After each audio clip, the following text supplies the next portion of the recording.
సాయిబాబా అనేక మహిమలు చూపించాడని, అందుకే ఆయన దేవుడని కొలిచేవారి సంఖ్య రోజురోజుకి పెరుగుతుంది. నీటితో దీపాలు వెలిగించడం, వర్షాన్ని ఆపడం, రోగాలను నయం చేయడం, భవిష్యత్తును తెలియజేయడం వంటివన్నీ బాబా మహిమలుగా చెప్పొచ్చు. ద్వారకామయి మసీదులో రోజు దీపాలు వెలిగించే బాబా నూనె కోసం షాపుల చుట్టూ తిరిగేవారు. ఒకరోజు నూనె దొరక్క బాబా సత్యం, శ్రద్ధతో నీళ్లు పోసి వత్తులు పెట్టి వెలిగించారు.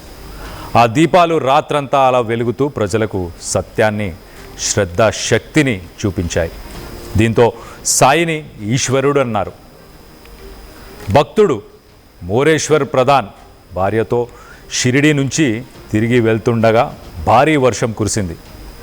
అప్పుడు బాబా, అల్లా, నా పిల్లలు ఇంటికి వెళ్తున్నారు, వర్షాన్ని ఆపమని ప్రార్థించారు. బాబా ప్రార్థనలతో వర్షం వెంటనే తగ్గిపోయింది. అప్పుడు అల్లాయే బాబాగా వచ్చాడన్నారు.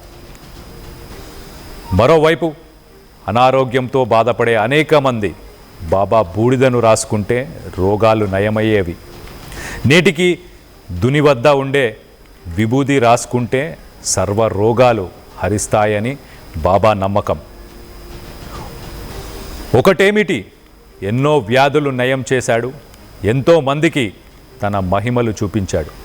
కానీ ఎప్పుడు తన ఉనికిని బయట పెట్టలేదు. దేవుడొక్కడే అన్న నినాదమే ఆయన తారక మంత్రంగా నిలిచింది. నేడు సాయిబాబా మన మధ్య లేకపోయినా సమాధి నుంచి అన్నీ చూస్తున్నారనే నమ్మకమే భక్తుల సంఖ్యను పెంచుతోంది. కాకపోతే అప్పుడప్పుడు ఆయన పుట్టు పూర్వోత్తరాలపై రకరకాల చర్చలు జరుగుతూనే ఉన్నాయి.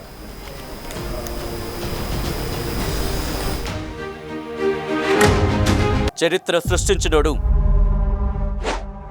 ఇప్పుడు ఆ చరిత్రని తిరగరాయబోతున్నాడు. అబద్ధాల గోడల్ని బద్దలు కొట్టి నిజాలను రాగా మీ ముందుంచబోతున్నాడు. నిజమైన వార్తల కోసం వెంటనే డౌన్లోడ్ చేసుకోండి రా యాప్ని.